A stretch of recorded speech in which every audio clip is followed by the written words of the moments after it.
कभी सोचा है आपने एक मिडिल क्लास आदमी ज्यादा टैक्स क्यों देता है कंपेयर टू एक सुपर रिच पर्सन? एग्जाम्पल लो, एक इंजीनियर जो 20-30 लाख सैलरी अर्न करता है उसका लगभग 1/3 टैक्स में चला जाता है, लेकिन एक बिलियनियर जो करोड़ कमाता है उसका टैक्स सिर्फ 10-15% होता है। थोड़ा अजीब लगता है ये, है ना? ये सब होता है because of two words, salary यानी अर्नड इनकम और कैपिटल गेन्स। सैलरी मतलब जो पैसा आपको जॉब से मंथली मिलता है, इस पे गवर्नमेंट सबसे हाई टैक्स लगाता है और आपके पास चॉइस भी नहीं होती, पैसा मिलने से पहले ही टैक्स कट हो जाता है। लेकिन रिच लोग ना सैलरी पे डिपेंड ही नहीं करते, उनकी इनकम शेयर्स, प्रॉपर्टी और बिजनेस से होती है। इसको बोलते हैं कैपिटल गेन्स। यहाँ टैक्स बहुत कम होता है और सबसे बड़ी बात, उनको डिसाइड करने का ऑप्शन होता है कि कब टैक्स देना है। तब तक उनका पैसा टैक्स फ्री ग्रो करता रहता है। इसी वजह से रिच और रिच बनते जाते हैं और मिडिल क्लास लोग हैवी टैक्स देते रहते हैं। तो बड़ा सवाल ये है, आप सिर्फ सैलरी पे स्टक रहोगे या फिर एसेट्स बिल्ड करना स्टार्ट करोगे जैसे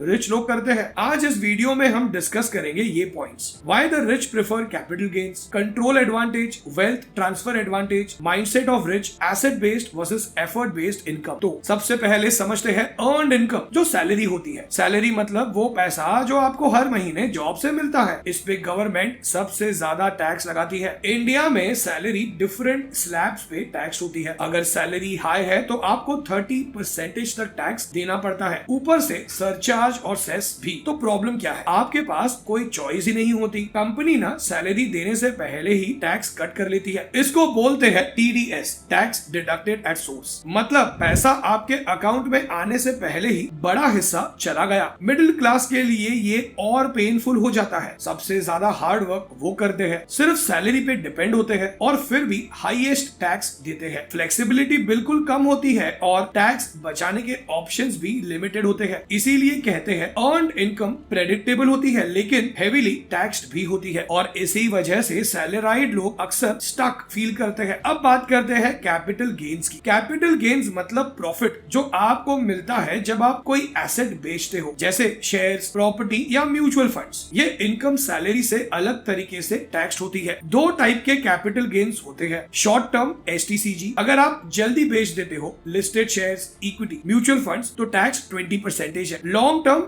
LTCG, अगर आप एसेट ज्यादा टाइम तक होल्ड करते हो, जैसे listed shares, equity, mutual funds, पर टैक्स ना सिर्फ 12.5% है। और सबसे बड़ी बात, एक साल में पहले 1.25 लाख के गेन बिल्कुल टैक्स फ्री है। इसी वजह से एक आदमी जो करोड़ कमाता है लॉन्ग टर्म इक्विटी गेन से, वो लीगली लोअर टैक्स रेट देता है कंपेयर टू एक सैलराइड पर्सन जो हाई स्लैब में 30% टैक्स भर रहा है। सब गेम है कि पैसा कैसे अर्न हुआ है और एसेट कितना टाइम होल्ड किया है। So let's understand why the rich prefer capital gains. Rich लोग ना एक सिंपल रूल को समझते हैं, सैलरी पे सबसे ज्यादा टैक्स लगता है, कैपिटल गेन्स पे कंपैरेटिवली बहुत कम। इसीलिए वो अपनी इनकम ना स्मार्टली डिजाइन करते हैं। एक एग्जांपल ले लो, प्रमोटर्स या स्टार्टअप फाउंडर्स, ये लोग ना अपने लिए छोटी सी सैलरी रखते हैं बस नीड्स के लिए। उनकी असली इनकम आती है इक्विटी शेयर्स, ESOPs यानी स्टॉक ऑप्शंस, या फिर कंपनी के शेयर्स बेचने से। फॉर एग्जांपल, अगर एक फाउंडर 1 करोड़ के शेयर्स बेचता है तो न्यू रूल्स के हिसाब से उनको सिर्फ 12.5% का टैक्स देना है लॉन्ग टर्म गेन्स पे, 1.25 लाख टैक्स फ्री लिमिट के ऊपर, मतलब अप्रोक्सीमेटली 12,35,000 रुपीज। अब कंपेयर करो एक प्रोफेशनल से जो 1 करोड़ सैलरी लेता है, उस पे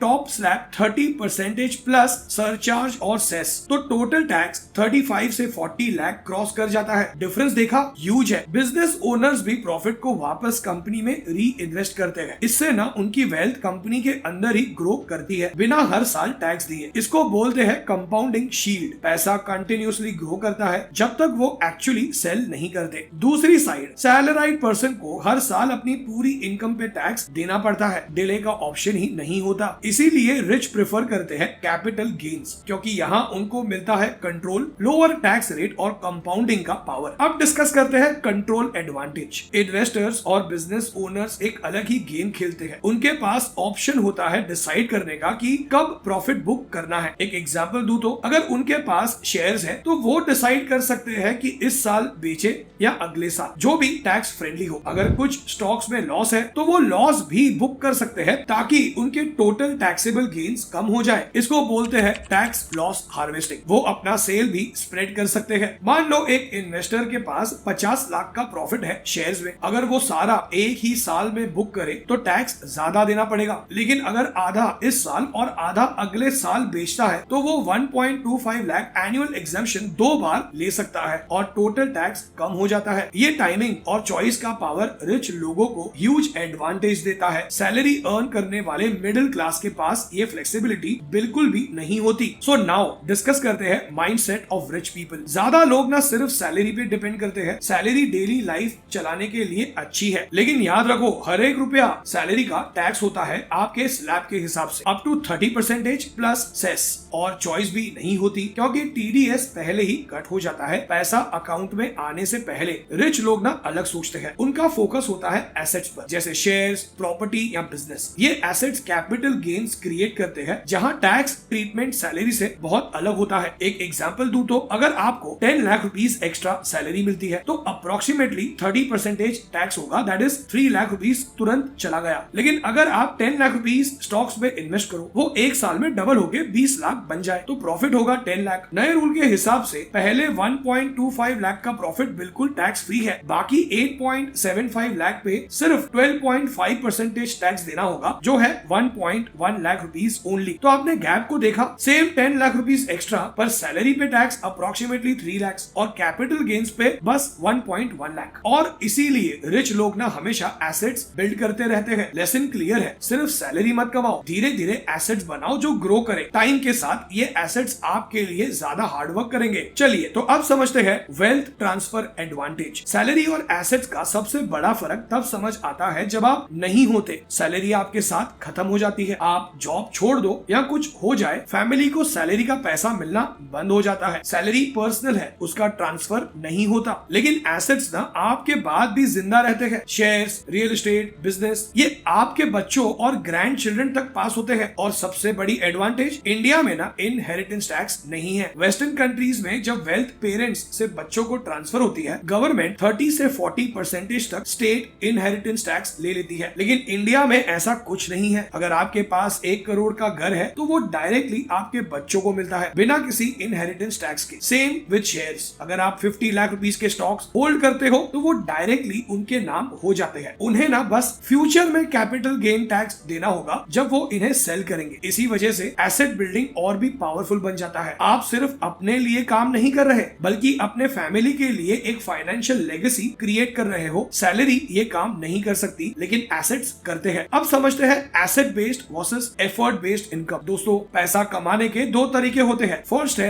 एफर्ट बेस्ड इनकम, जैसे सैलरी। यहाँ आप अपना टाइम और एनर्जी देते हो और उसके बदले आपको पैसा मिलता है। प्रॉब्लम ये है कि जब तक आप काम करते हो तब तक ही पैसा आता है, काम बंद इनकम बंद, ऊपर से हर साल इस पे हैवी टैक्स भी लगता है। अब सेकंड है एसेट बेस्ड इनकम, जैसे कैपिटल गेन्स। यहाँ आपका पैसा या एसेट आपके लिए काम करते हैं। आपको 12 घंटे काम करने की जरूरत नहीं होती। आप सो रहे हो तब भी आपके शेयर्स, प्रॉपर्टी या बिजनेस ग्रो कर रहे होते हैं। और सबसे बड़ी बात, यहाँ आप डिसाइड करते हो कि कब सेल करना है और कब तक टैक्स देना है। सैलरी जैसा फोर्स नहीं होता। चलो एक एग्जांपल लेते हैं। पर्सन ए रोज 12 घंटे काम करता है और 50 लाख सैलरी अर्न करता है। 30% टैक्स मतलब 15 लाख तुरंत चला गया। पर्सन बी के पास 5 करोड़ की प्रॉपर्टी है, 2 साल बाद वो 6 करोड़ में बेचता है, प्रॉफिट 1 करोड़ है और टैक्स सिर्फ 12.5% इक्वल्स 12,50,000 रुपीज ओनली। तो देखा डिफरेंस? एक तरफ बंदा रोज हार्डवर्क करता है और हर साल हैवी टैक्स देता है, दूसरी तरफ एक बंदा एसेट्स होल्ड करके कम टैक्स देता है और ज्यादा फ्रीडम एंजॉय करता है। अब चलो क्विकली पॉइंट्स को समराइज करते हैं। सैलरी इनकम प्रेडिक्टेबल होती है पर सबसे हैवी टैक्स भी। हर महीने पैसा अकाउंट में आने से पहले ही टैक्स कट हो जाता है, इसीलिए मिडिल क्लास लोगों का इफेक्टिव टैक्स सबसे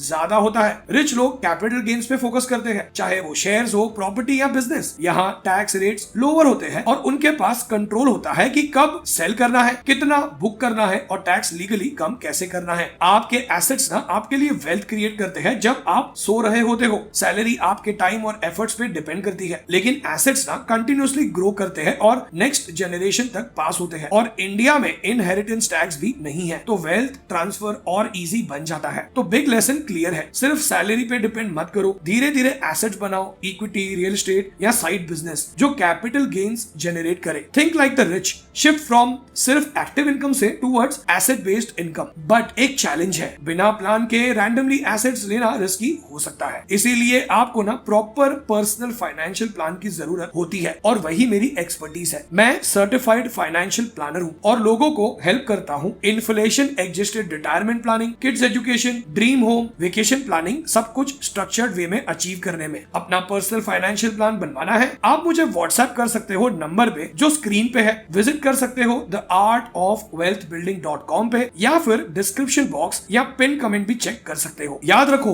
वेल्थ बिल्ड करना हार्ड काम करने का नहीं, स्मार्ट प्लानिंग का गेम है और एक राइट फाइनेंशियल प्लान आपका पूरा फ्यूचर बदल सकता है। सो स्टार्ट टुडे, क्योंकि कल शायद लेट हो जाए। जल्द ही मिलेंगे एक और इन्फॉर्मेटिव वीडियो के साथ। Thank you for watching this video till the end. God bless you all. जय हिंद।